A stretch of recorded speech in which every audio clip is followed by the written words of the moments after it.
Dr. J here, wanting to share with you information about your adrenal glands. Now, what are those? Your adrenal glands are two little tiny organs that sit on the kidneys. They call adrenal, renal meaning kidney, ad meaning right next to it. So they're right there on the kidneys, and what they do, there's several functions of the adrenals. I'm just going to cover the basics. They are responsible for lots of things, from helping regulate blood sugar to blood pressure to there are fight or flight instincts. One of the things that people have living in America, without the proper nutrition and eating a diet too high in sugar, which we all do, your adrenal glands become fatigued. And when they become fatigued, that's also part of your energy metabolism and your energy system. So one of the symptoms of hypo, too little adrenal function, is you're tired all the time. Okay?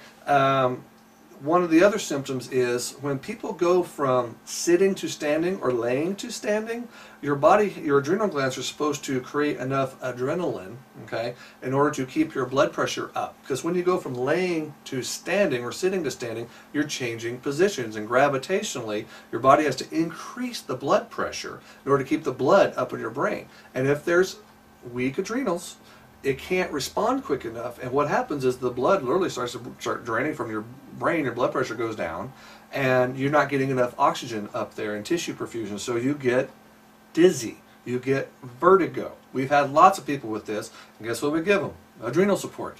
And it helps to strengthen their adrenals by strengthening them but also calming them down. I'll explain that later. So that's one of the symptoms, is fatigue.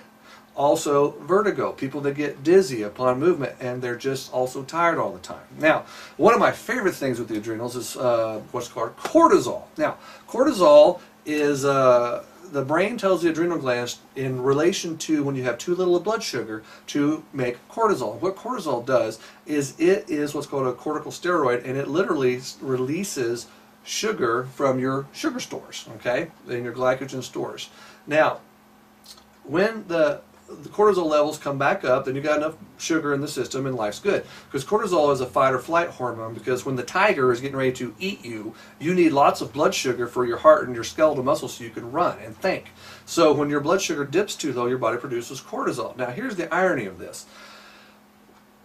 The brain, the hypothalamus, gets what's called cortisol resistant. And what that means is when there's excess cortisol in the system from a lifetime of stress, fight or flight emotions, and everything else, too much sugar, the cortisol levels are high all the time. So the hypothalamus will downregulate its sensitivity to it. And what that means is it still tells the adrenal glands to produce cortisol, and there technically is enough there, but the hypothalamus is resistant to it. So what it does is it keeps telling the adrenals to produce more and more and more. Now here's the funny part.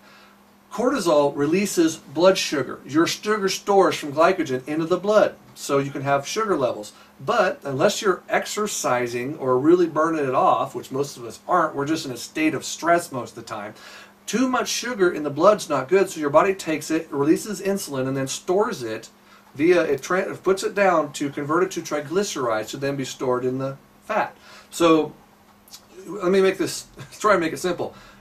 Your brain tells the body to release cortisol. The cortisol converts sugar in your sugar stores and makes sugar in the bloodstream. Your body doesn't want high blood sugar, so it takes the sugar, releases insulin, and stores it as triglycerides. So we literally are keeping ourselves fat because we have what's called cortisol resistance in the brain. So make it sense. I'll make it simple again. The brain tells the adrenal glands to release cortisol. The cortisol over time is too much, and the brain downregulates its sensitivity to it.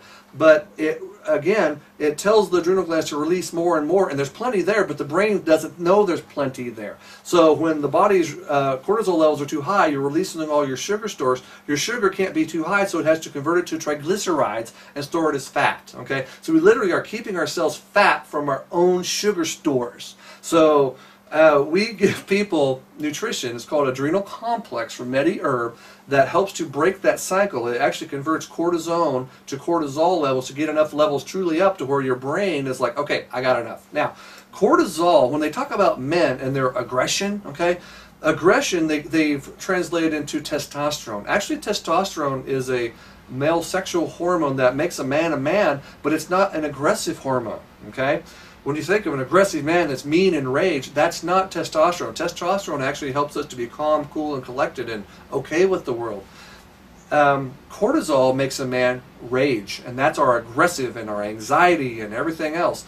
But when you take the adrenal complex, that allows your body to get the cortisol levels and balance where they should be, to where you're not feeling anxious. People that have cortisol resistance in the brain, they're anxious. They have anxiety problems because cortisol makes you feel anxious and have anxiety all the time. So that's one of the things, guess what, we give people, because your biochemistry drives how you feel emotionally, your physiology drives how you feel mentally. So we give people the adrenal complex that helps you regulate their cortisol levels to get them where they are, and guess what? You calm down. It's literally an anti-anxiety. So people that have anxiety problems have adrenal problems and cortisol resistance problems. And here's the other classic part of it. It makes us fat because our body's releasing our own sugar. It's too high. It has to be stored as triglycerides. Typically, belly fat is where the body puts fat from cortisol resistance. So if you have a fat belly and you can't get rid of your fat belly, which everybody does, but for the most part, unless they're just genetically gifted, doing the adrenal complex helps to break that cycle. And that's part of what we do to help people lose weight. Because as long as your hormones are off from your brain not telling your adrenal glands to do what's right, you can't lose weight. Guess what? And that's one of the secrets to losing weight. So let me rehash. Adrenal glands are for lots of things. They're primarily our energy, but they have to balance everything from blood sugar to high blood pressure to lots of other things. If you have problems with fatigue, it could be adrenal problems. If you have problems with vertigo and dizziness, it's typically an adrenal problem. And if you have problems in belly fat and can't lose the belly fat, but also have anxiety problems and nervousness problems, that's typically high cortisol levels, or can be high cortisol levels, because you're just like your body gets resistant to insulin. We'll go over that in the blood sugar part. But your brain becomes resistant to the cortisol. And when it does that, the cortisol levels are too high, you have to store it as fat, but you also have this constant fight or flight hormone in your body because you constantly feel like the tiger's attacking you emotionally. So we know how to break that cycle. I hope this made sense. Please email me your questions at drjnutrition@gmail.com, and I'll talk with you soon.